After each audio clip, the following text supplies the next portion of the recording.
Okay, welcome back to our series, The Typical Mistakes the French Make. On today's episode, we're going to talk about the misused verbs that the French misuse. And it usually is due to false translations between French and English. So let's get started.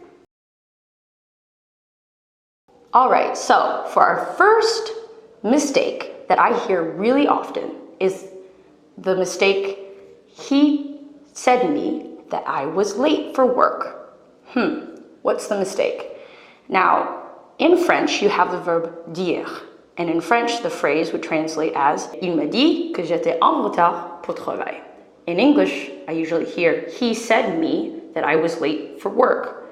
Now, the problem with this is that the verb dire in French translates into two verbs in English, to say and to tell.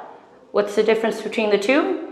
Usually, to say, we use it to say something, and to tell is to tell someone. Say usually does not need a receiving audience, whereas to tell does.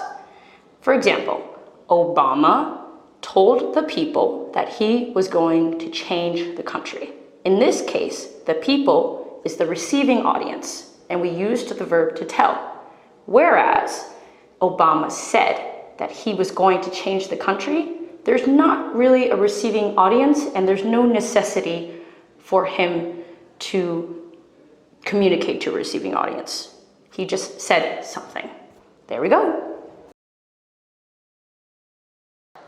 All right, so for the second misused verb, or verbs in this case, in French, you have the verb faire. Now, faire this, faire that. In French, it's all over the place. But in English, we have two verbs, and it's a bit of a pain in the butt. Here are some mistakes that I usually hear. For example, I hear someone say, I do a phone call, instead of I make a phone call. In French, it's passer un appel. But in English, I hear people make that mistake a lot. Okay, so the second mistake that I hear the French make is c'est moi qui l'ai fait. In English, I hear people say, it was me who did him. It's better to say, it was me who made him. The third mistake that I hear is, I'm going to make the dishes, which is je vais faire la vaisselle. But actually we say, I'm going to do the dishes. So what's the explanation behind these two different verbs, to do and to make? It's so much simpler in French. But in English, it's a little more complicated. The simplest way that I could possibly explain it to you is that to do is usually used for actions, obligations, and repetitive tasks, and usually represents the action itself. Whereas to make is about producing and creating something where there is a result. For example, I make a cake, thus there's a result, and I get to have a nice, beautiful cake I get to eat. Woohoo! Other examples, to do the dishes. In this case, it's about cleaning the dishes, it's the action itself.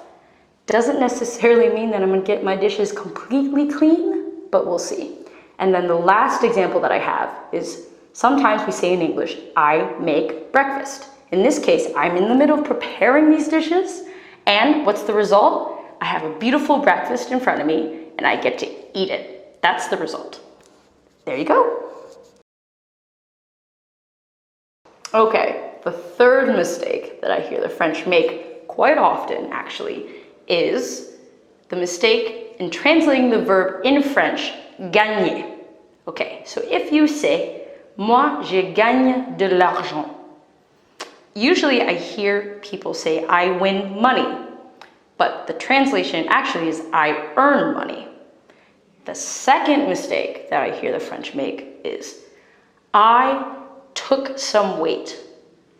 Usually, we would actually say, I gained some weight. And then the third mistake is, I usually hear, I win time. Usually, we would say, in English, I gain time. That's the correct way to say it. So why is it that the verb gagner in French is translated into 3 verbs in English? Well, the only explanation I can give you is to give you the definition almost through examples of why we use these three verbs in English instead of just one, because the French are a little more efficient. I don't know. But in English we say we earn money usually, we win a game, something that's usually competitive, and we gain time or we gain weight. So those are kind of the parameters for these 3 verbs. Number 4 on our misused verbs: to spend, to take, and to pass. Usually I hear the French say, j'ai passé mon examen hier. I passed my exam yesterday. The thing is, though, we wouldn't say I passed, we would say I took my exam yesterday. That usually means that you sit at the exam and you're writing it down. Whereas when you say to pass in English, it usually means j'ai réussi mon examen, for example. The second mistake that I hear the French make is we passed the afternoon with our dog. For example, who has a dog in Paris? Not very many people, but let's just take this example. All right, so we passed the afternoon with our dog. Instead of saying we passed the afternoon, we would say we spent the afternoon with our dog. There you go.